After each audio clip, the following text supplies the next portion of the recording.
माझ्या सुनेला भडकवण्याचं काम चित्रा वाघ यांनी केलं। पवार गटाच्या विद्या चव्हाण यांचा गंभीर आरोप। विद्या चव्हाणांनी चित्रा वाघांची ऑडिओ क्लिपही ऐकवली। मुलगा हवा म्हणून आपल्या सुनेचा छळ करणाऱ्या महिलेनं मला शिकवू नये। विद्या चव्हाणांच्या धाकट्या मुलाने वहिनीचा विनयभंग केला। भाजप नेत्या चित्रा वाघ यांचा जोरदार पलटवार। अकोल्यामध्ये मनसे कार्यकर्त्यांकडून अमोल मिटकरींच्या गाडीची तोडफोड। मिटकरींनी राज ठाकरेंना सुपारी 72 म्हटल्यानंतर मनसेने आक्रमक।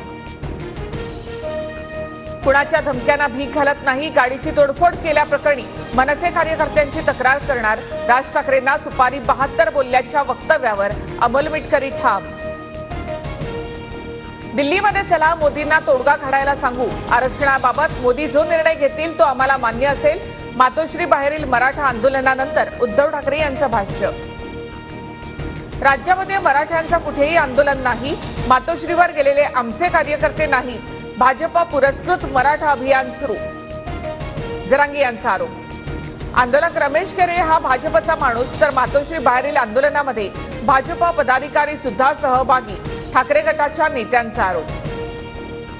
मला बदनाम करण्यासाठी दरेकर फडणवीसांनी रचलेलं आंदोलन, मात्र त्यांची राजकीय कारकीर्द संपवल्याशिवाय राहणार नाही। मराठा आंदोलनावरून जरांगेंचा इशारा। सगळे सोयरेचा जीआर निघाला तरी जरांगेंनी 288 जागा लढवाव्या।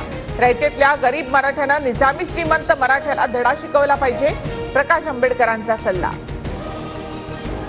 विधानसभा निवडणुकीसाठी ठाकरे गटाचा पहिला उमेदवार जाहीर। दहिसर मतदारसंघातून विनोद घोसाळकर यांच्या नावावर शिक्कामोर्तब, सूत्रांची माहिती। वरळीमध्ये ठाकरे गट आणि मनसेचे कार्यकर्ते भिडले। जांभोरी मैदानामधील बांधकामावरून बाचावाची। आदित्य ठाकरेंच्या आमदार निधीतून बांधण्यात आलेल्या स्ट्रक्चरला मनसेचा विरोध। देशांतर करून गृहमंत्र्यांना भेटणं हे त्यांना तरी मान्य आहे का? नाव आणि वेश बदलून जाणं म्हणजे सुरक्षेला टोपी लावणं। उद्धव ठाकरेंची शिंदे अजित पवार यांच्यावर खोचक टीका। एकनाथ शिंदे मौलवीच्या वेशात दिल्लीला गेले। दिल्लीमध्ये जाऊन अमित शहांना भेटायचे, संजय राऊतांचा आरोप।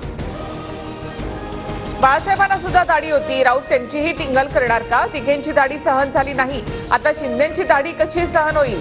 शिंदे गटाचे आमदार संजय गायकवाडांचा राऊतांवर निशाणा।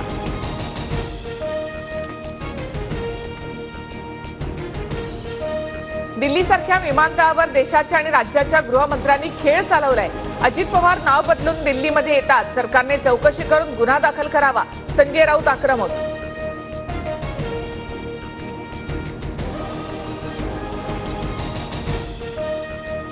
हिंमत असेल तर अजित पवारांनी स्वतःचा पक्ष काढून 2 आमदार निवडून आणावेत, आम्ही जाहीर मिशी कापू। मनसे प्रवक्ते गजानन काळेंचं अमोल मिटकरींना चॅलेंज। शूर्पणखासारख्या बहिणींच्या पोटात पोटशूळ उठला, त्यांनी बहीण भावाच्या नात्यामध्ये नाक न खुपसलेलं बरं। अजितदादांवरील टीकेनंतर रुपाली पाटलांचा अंधारेंवर पलटवार। दिल्लीमध्ये दादा गटाचे रमेश शिंदे आणि सुप्रिया सुळेंची भेट। रमेश शिंदे पवार गटाच्या वाटेवर असल्याची चर्चा। रमेश शिंदे आणि बबनराव शिंदेंकडून सुद्धा एकमेकांच्या मुलांना माढ्यातून उभं करण्यासाठी हालचाली। नवाब मलिकांचा वैद्यकीय जामीन हायकोर्टाच्या निकालापर्यंत कायम राहणार। जामिनाबाबत आम्हाला कोणतीही शंका नाही, ईडीच्या वकिलांकडून स्पष्ट। शिवसेना आणि राष्ट्रवादी आमदार अपात्रता प्रकरणात 7 ऑगस्टला सुनावणी। दोन्ही प्रकरणात एकत्रित सुनावणीबाबत सरन्यायाधीश धनंजय चंद्रचूड यांच्याकडून स्पष्ट। मनसेची मुंबईतील 36 पैकी 18 संभाव्य उमेदवारांची यादी समोर। शिवडीमधून बाळा नांदगावकर, भायखळ्यामधून संजय नाईक, वरळीमधून संदीप देशपांडे तर माहीममधून नितीन सरदेसाई लढण्याची शक्यता। पूजा खेडकर यांच्या अटकपूर्व जामीन अर्जावरील सुनावणी उद्या होणार। विशेष सरकारी वकिलांची नियुक्ती। पूजा खेडकर 8 दिवसांपासून नॉट रिचेबल असल्याची माहिती। यशस्वीच्या हत्येचा आरोपी दाऊद शेख कडून कबुली। चेहरा जनावरांनी खराब केल्याचा संशय, दोघांची आधीच मैत्री होती, पोलिसांची माहिती। केरळच्या वायनाडमध्ये भूस्खलन, 63 जणांचा मृत्यू, शेकडो लोक ढिगाऱ्याखाली अडकल्याची भीती। राहुल गांधी, प्रियांका गांधी घटनास्थळाला भेट देणार।